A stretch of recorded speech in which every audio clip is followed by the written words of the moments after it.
हाथरस हादसे पर Hathras police press conference कर रही, क्या कुछ कह रहे सुनिए। बस आ रहा हूँ। ठीक है पीटीआई।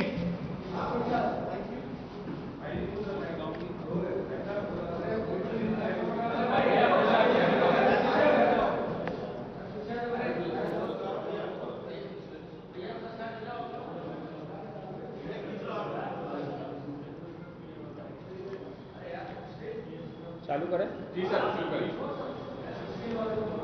जनपद हाथरस के थाना सिकंदराबाद क्षेत्र के गांव फुलरई मुगलगढ़ी में घटित दुर्भाग्यपूर्ण घटना में वांछित मुख्य आयोजक 1 लाख का इनामिया मुख्य आरोपी देव प्रकाश मधुकर व 2 अन्य अभियुक्तों राम प्रकाश शाक्य व संजू यादव को गिरफ्तार कर लिया गया है।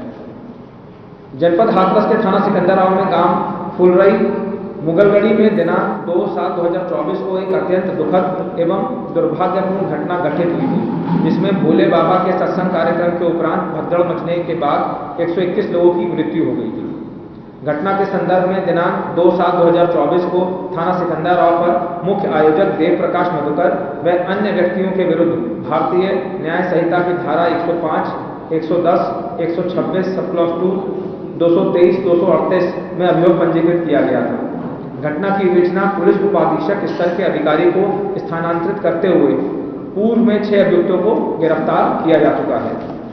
इस घटना के मुख्य आरोपी देव प्रकाश मधुकर की गिरफ्तारी हेतु तमाम प्रयास विफल होने के पश्चात अपर पुलिस महानिदेशक आगरा जोन आगरा द्वारा दिनांक 4/7/2024 को 1 लाख रुपए का इनाम घोषित किया गया था।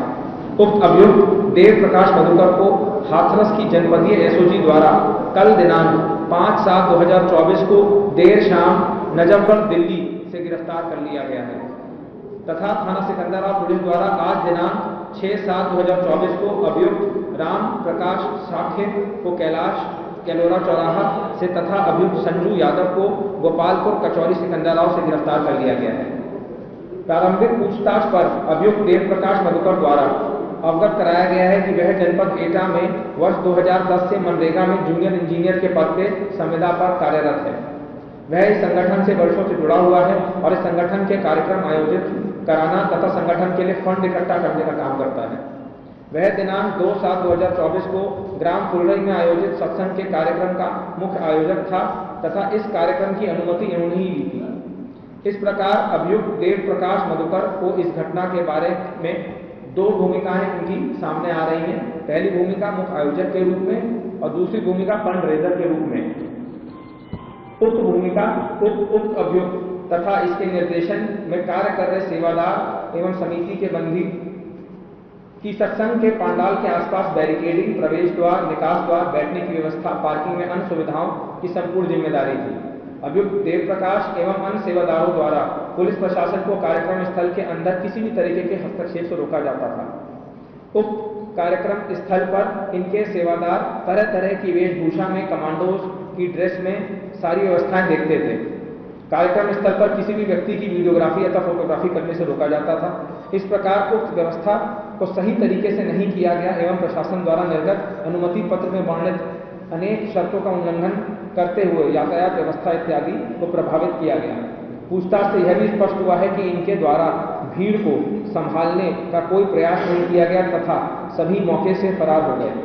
इस प्रकार इस अभियुक्त एवं अभियुक्त के निर्देशन के कार्य कर रहे सेवादारों, जिनमें 6 सेवादारों को गिरफ्तार किया जा चुका है, द्वारा अव्यवस्था फैलाई गई, जिसके चलते घटना घटी और कहीं जाने गई। पूछताछ में यह भी प्रकाश में आया है कि इनके और इनके सेवादारों द्वारा प्रवचनकर्ता की गाड़ी को भीड़ के बीच से निकाला गया, जबकि इनको इस तथ्य की जानकारी थी कि भीड़ से निकालने के समय चरण रज के लिए भगदड़ मचने से भयानक दुर्घटना हो सकती है। इसके अतिरिक्त यह तथ्य भी गहराई से जांच की जा रही है कि इस घटना के आयोजक सेवादारों द्वारा किसी के कहने या किसी के दुष्प्रेरित करने से तो ये नहीं कराई गई है एवं आवश्यकता अनुसार गिरफ्तार सेवादार आयोजकों को पुलिस कस्टडी रिमांड में लेकर पूछताछ की जाएगी। अब इनका दूसरा रोल आता है फंड रेजर के रूप में, आयोजक के रूप में। अभियुक्त देव प्रकाश मधुकर इस संगठन में काफी दिनों से जुड़े हुए हैं और संगठन के फंड रेजर का काम करते थे। और संगठन को संचालित करना तथा सत्संग इत्यादि करने के लिए पैसा इकट्ठा किया करते थे।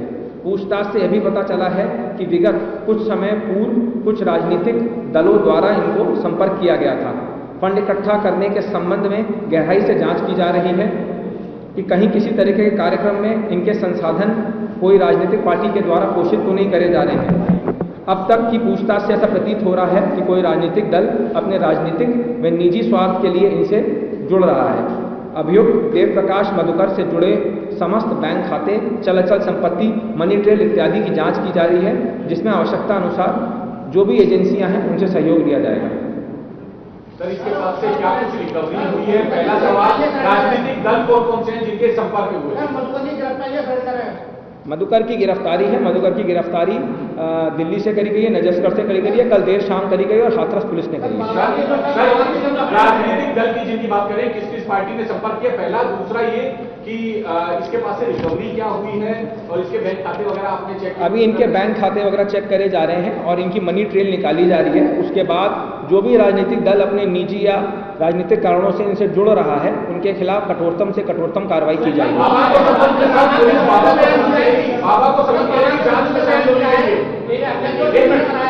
देखिए, अभी इनके विस्तृत बैंक खातों की डिटेल्स खंगाली जा रही है, पत्राचार करा जा रहा है, आयकर विभाग से बातचीत करी जा रही है, राजस्व विभाग से जितनी भी चल अचल संपत्ति है उसके बारे में बात करी जा रही है। और जो कोई भी इस पे राजनीतिक दल इसमें अपने राजनीतिक कारणों से या निजी कारणों से जुड़ रहे हैं, उनके खिलाफ कठोर से कठोरतम कार्रवाई की जाएगी। नहीं, ये हाथरस पुलिस की टीम ने इनको दिल्ली से नजफगढ़ से कल देर शाम पकड़ा। बाबा को संबंध कर रहे हैं आप लोग अभी इनको पीसीआर पे लिया जाएगा। इनको विस्तृत रूप से इनसे पूछताछ की जाएगी। जितने भी अभियुक्तों को हमने जेल भेजा है, इनको पुलिस कस्टडी रिमांड पे लेके पूछताछ करी जाएगी और जो भी साक्ष्य संकलन है, जो भी ट्रस्ट की फंडिंग हो रही है, जो भी इनकी रसीदें हैं, जितने भी बैंक खाते हैं, सबके बारे में गहनता से जांच कर जो भी दोषी है उनके खिलाफ कार्रवाई की जाएगी।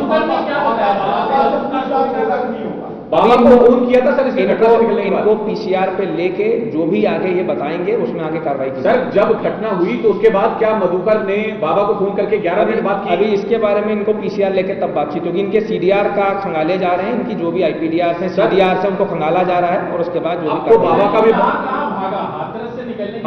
भी अभी इनकी लोकेशन ट्रेस कर रही है। हमारी सर्विलेंस टीम लगी हुई है। जो भी इनके कॉल डेटा रिकॉर्ड्स हैं उनको खंगाला जा रहा है, वो विवेचना के पार्ट है।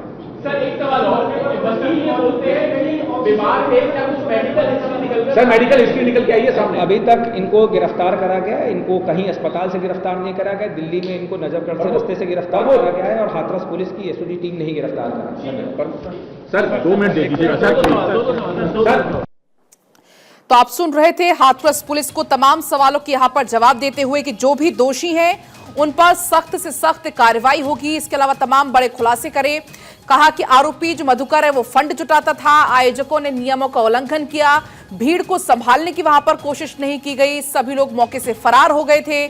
सेवादार को रिमांड पर लेकर अब पूछताछ करेंगे। कॉल्स को लेकर जो उनसे सवाल किया गया, हालांकि उसमें भी जवाब नहीं दिया। कहा कि पहले इस पूरे मामले में पूछताछ होगी, पुलिस बारीकी से हर एक पहलू की इसमें फिलहाल पूछताछ कर रही है और उसके बाद इसमें कई और खुलासे होने की संभावना है। सेवादार को रिमांड पर लेकर पूछताछ करेंगे, ये उनकी तरफ से कहा गया। आपको बता दें, हाथरस हादसे में 121 लोगों की मौत हुई थी। सत्संग चल रहा था और उस दौरान भगदड़ मचने से मौत हुई थी। हाथरस हादसे पर पुलिस ने प्रेस कॉन्फ्रेंस करते हुए तमाम सवालों के जवाब यहां पर दिए। मुख्य आरोपी देव प्रकाश मधुकर, जिसे पुलिस ने गिरफ्तार किया था, उसको लेकर कई खुलासे यहां पर किए कि वो फंड जुटाने का काम किया करता था। मुख्य आरोपी है देव प्रकाश मधुकर, जिसको गिरफ्तार कर लिया गया है। 1 लाख का इनाम इस पर घोषित किया गया था, जो कि अब पुलिस की गिरफ्त में है। हालांकि इससे अभी लगातार पूछताछ हो रही है। कल शाम को जो मुख्य आरोपी है उसे गिरफ्तार कर लिया गया था। बाबा, जो अभी पुलिस की गिरफ्त में नहीं है, भीड़ को संभालने का काम नहीं किया गया, यह भी पुलिस की तरफ से कहा गया। जो आयोजक थे उन्होंने नियमों का उल्लंघन किया, यह भी पुलिस की तरफ से कहा गया। अब उन्होंने कहा कि मधुकर की राजनीतिक कनेक्शन से भी जांच होगी और जो भी इस मामले से दोषी जुड़ा हुआ पाया जाएगा उस पर जरूर कोई ना कोई कड़ी कार्रवाई होगी। जो इनसे जुड़े हैं उन राजनीतिक दलों पर भी कार्रवाई होगी। आरोपियों पर कई धाराओं के तहत केस दर्ज है, ये पुलिस की तरफ से कहा गया और कहा कि इसमें जो कोई भी जिसका भी नाम सामने आएगा हर एक पर कार्रवाई होगी। सभी लोग मौके से फरार हो गए थे। पुलिस ने इस बात का भी खुलासा किया है और यह भी कहा है कि आयोजकों ने नियमों का उल्लंघन किया। नियमों को ताक पर रखकर वहां पर इस सत्संग सभा को बुलाया गया था। इतनी बड़ी संख्या में लोग वहां पर इकट्ठे हुए थे। स्थानीय प्रशासन को इस बात की सूचना नहीं थी। 80,000 की सूचना करके करीब 2.5 लाख लोग वहां पर मौजूद थे, तो नियमों का उल्लंघन वहां पर किया गया।